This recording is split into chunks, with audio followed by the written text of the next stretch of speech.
Bonjour, dans l'épisode précédent, le 6e, j'analysais un squeeze simple S2.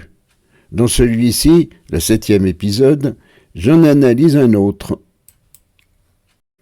Voici la donne. Ouest ouvre de 1 carreau, mais finalement c'est Sud qui joue 3 trèfles.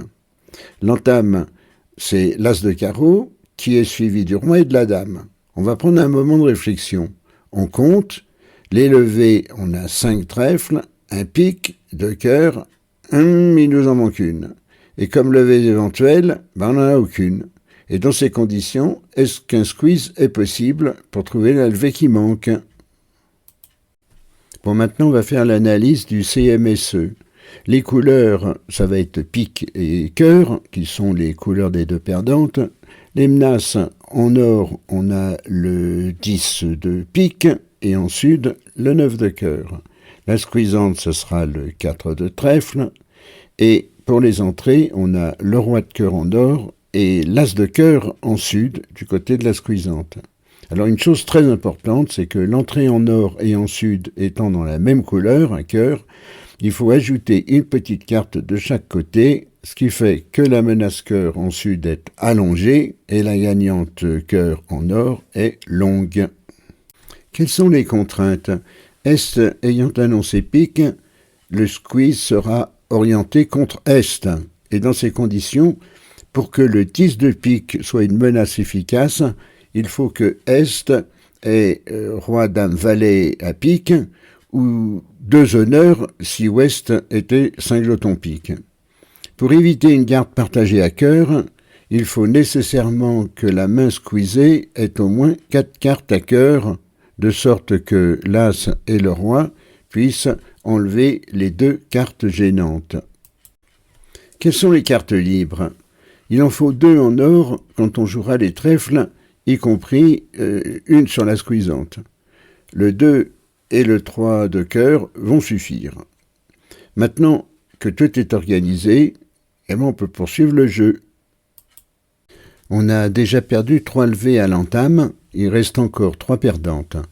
On doit donc encore rectifier le compte pour qu'il n'en reste que 2. Pour cela, on va laisser passer le renvoi pique que Est prend du 9 pour retourner le roi de pique qu'on prend au mort. On sait bien maintenant qu'avant de jouer la squeezante, il faut enlever toutes les gagnantes qui ne servent pas au squeeze proprement dit. Ici, il n'en reste aucune, sauf celle à l'atout. On va donc enlever tous les atouts jusqu'à la squeezante. Sur la squeezante, on a une carte libre à défausser, c'est le 3 de cœur. Finalement, on n'a qu'une seule carte à surveiller. La dame de pique, ou le roi ou le valet, en fonction des cartes qui ont été jouées avant. Si on la voit, c'est que le 10 de pique du mort est libéré. Et on peut remonter au mort avec le roi de cœur. Si on ne la voit pas, c'est que le 9 de cœur est libéré. Et dans ce cas-là, on joue le roi de cœur et on revient en sud avec l'as de cœur. Ce mouvement aller-retour dans la même couleur, c'est ça qui donne son nom à cette forme de squeeze simple. Maintenant, la donne jouée carte par carte. Voilà.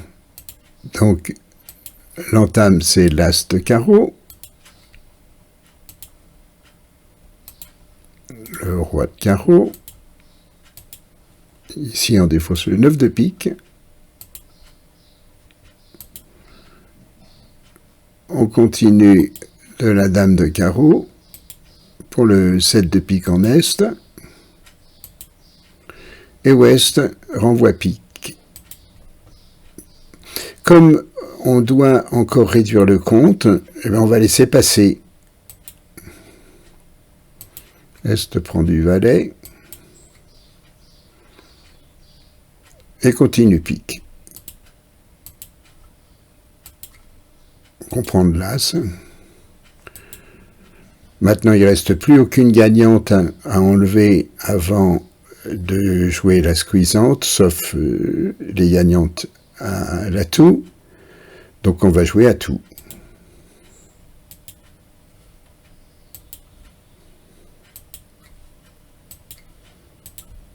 le 7 tatou.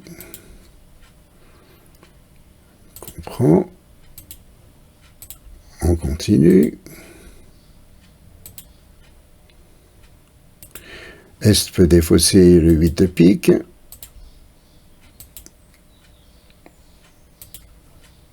Le 10, bien sûr, on le garde. On défausse un cœur. Ici, le roi de pique, c'est pareil, il faut le garder. Il est contraint de défausser un cœur. La pression commence déjà à s'exercer sur lui. Et enfin, on joue la squeezante, sur laquelle on a une carte libre, le 3 de cœur, mais par contre, Est n'en a plus. Il va garder le roi de pique, fort probablement, il défausse un cœur, ce qui libère le 9 de cœur.